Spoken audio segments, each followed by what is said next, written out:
10월 31일 월요일 마지막 헌혈. 호주에 사는 한 고령의 노인이 병원을 찾아 헌혈을 했습니다. 헌혈을 마친 노인이 병원을 나서자 무수히 많은 사람들이 꽃다발을 들고 기다리고 있었습니다.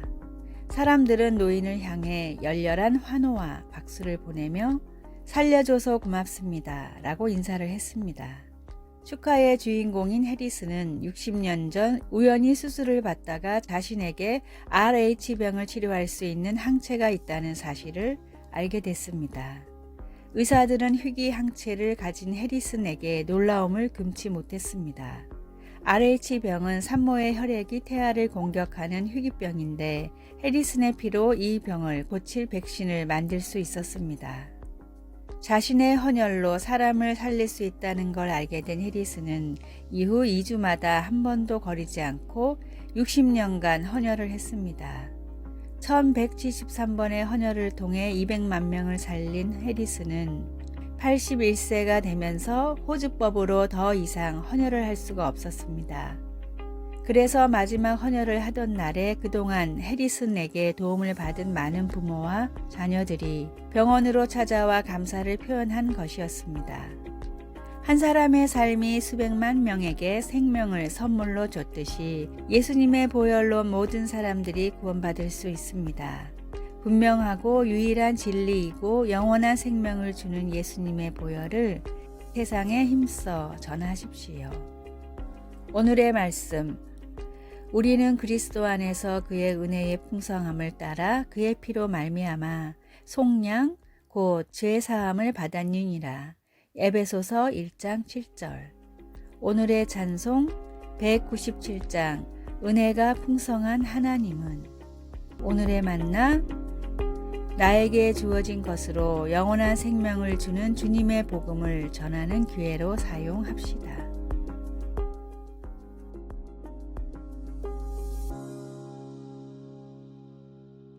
11월 1일 화요일. 다 알아요.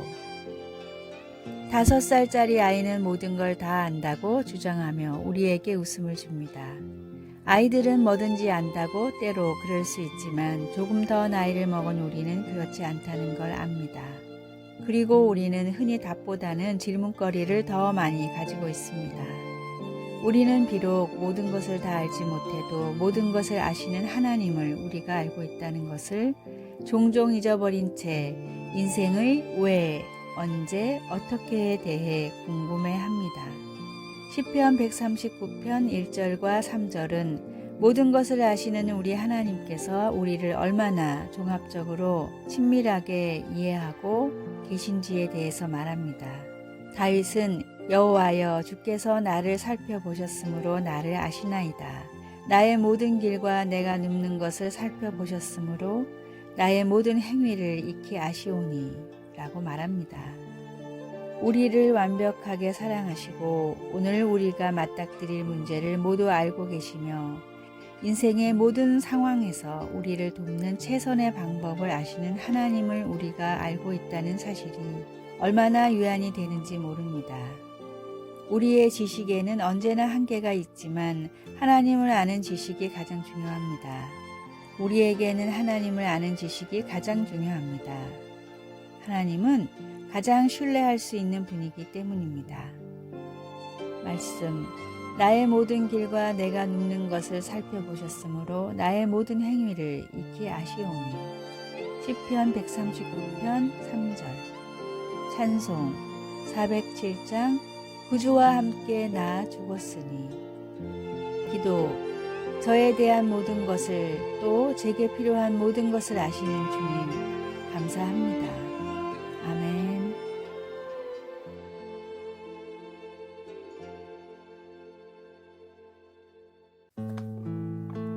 11월 2일 수요일.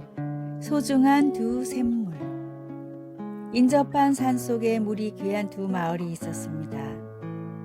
두 마을에는 소중한 샘물이 하나씩 있었는데 한 마을은 샘물을 누구나 마음껏 사용할 수 있었지만 다른 마을은 정해진 양만큼 사용할 수 있었습니다.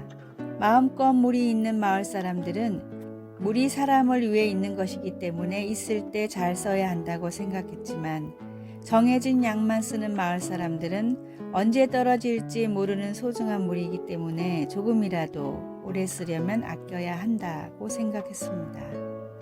심지어는 샘물을 지키기 위해 다 같이 물을 안 쓰는 날까지 만들었습니다. 그러나 이런 노력에도 불구하고 샘물을 아껴 쓴 마을의 샘이 더 빨리 말라버렸고 마음껏 사용한 마을은 오히려 샘물이 그대로였습니다. 왜 이런 차이가 일어났을까요? 사용한 만큼 솟아나고 그대로 두면 썩어버리는 샘물의 특징을 아껴 쓰는 마을 사람들은 몰랐기 때문입니다. 자꾸 퍼내야 더 솟아나는 샘물처럼 하나님의 은혜와 능력 역시 그렇습니다. 풍성한 은혜의 샘을 바라만 보다 좋은 때를 놓치는 어리석은 사람이 나의 모습이 아닐까요? 더 바라는 믿음과 기도의 간구함으로 다함이 없는 샘물 같은 하나님의 능력을 넘치도록 누리십시오. 오늘의 말씀, 내가 주는 물을 마시는 자는 영원히 목마르지 아니하리니 내가 주는 물은 그 속에서 영생하도록 솟아나는 샘물이 되리라. 요한복음 4장 14절. 오늘의 찬송 545장 이 눈에 아무 증거 아니 배워도. 오늘의 만나, 하나님의 능력을 제한하지 말고 놀랍게 누리게 하소서. 다함이 없는 주님의 능력에 필요한 것을 기도로 구합시다.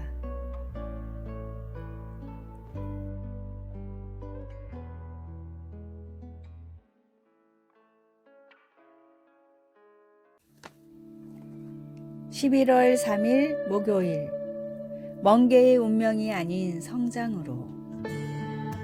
멍게는 특이한 생명체입니다. 바위와 조개 껍질에 붙어있는 멍게는 마치 부드러운 플라스틱 장난감처럼 보이기도 합니다.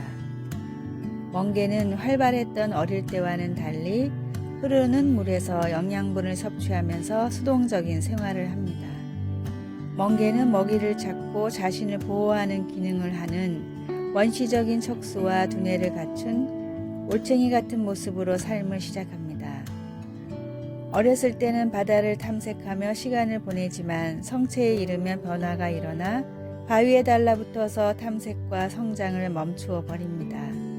그리고 자신의 뇌를 먹어치우는 섬뜩한 반전을 보여줍니다. 척추도 없이 생각도 없이 수동적으로 물결에 따라 사는 멍게. 베드로 사도는 우리에게 그런 멍게의 운명을 쫓지 말라고 권면합니다. 우리는 성장하도록 부르심을 받았고 그것은 곧 하나님의 성품에 참여하는 것을 의미합니다. 성장은 곧 정신적으로는 그리스도를 아는 지식을, 영적으로는 덕과 인내 그리고 절제의 모습을, 실제 삶에서는 서로 사랑하고 대접하며 각각 은사를 받은 대로 봉사하는 것을 더해 가는 것입니다. 베드로는 이 같은 성장을 통해 우리가 게으르지 않고 열매 없는 삶을 살지 않을 거라고 말합니다. 이 성장회로의 부르심은 10대뿐 아니라 70세의 사람에게도 똑같이 아주 중요합니다. 하나님의 성품은 바다처럼 광대한데 우리는 고작 몇 미터 밖에 나아가지 못했습니다. 하나님의 끝없는 성품을 탐구하며 새로운 영적 모험을 떠나 보십시오. 배우고 섬기며 위험을 감수해 내십시오. 성장하십시오. 말씀, 이런 것이 너희에게 있어 흡족한즉 너희로 게으르지 않고 열매 없는 자가 되지 않게 하려니와. 베드로후서 1장 8절. 찬송 453장 예수 더 알기 원하네.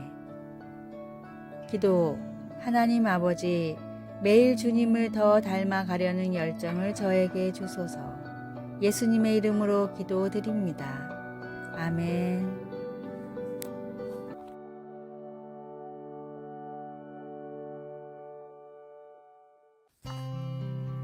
11월 4일 금요일, 대나무 주사위의 메시지. 조선시대 선비들에게는 의기라는 중국 문화가 유행했습니다.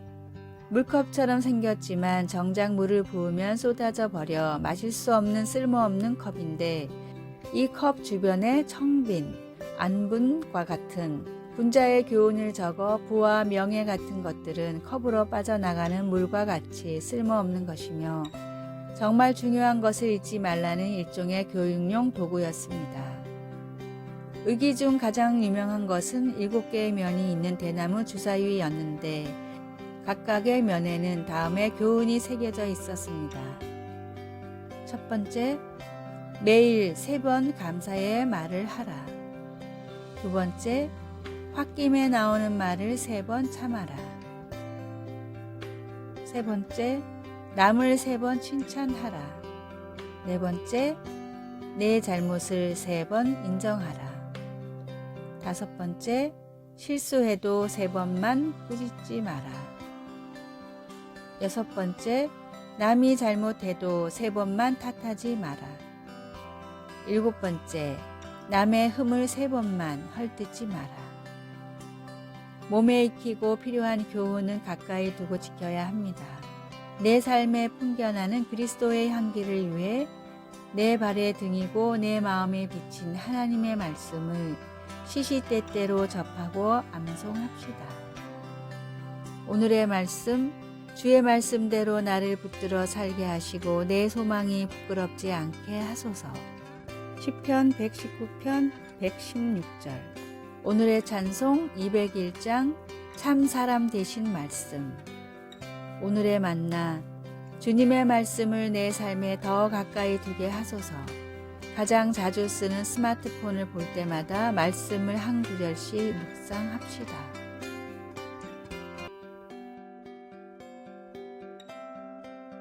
아래의 빨간색 글자 구독을 누르시어 더 많은 전도의 열매를 맺으시기를 기도합니다.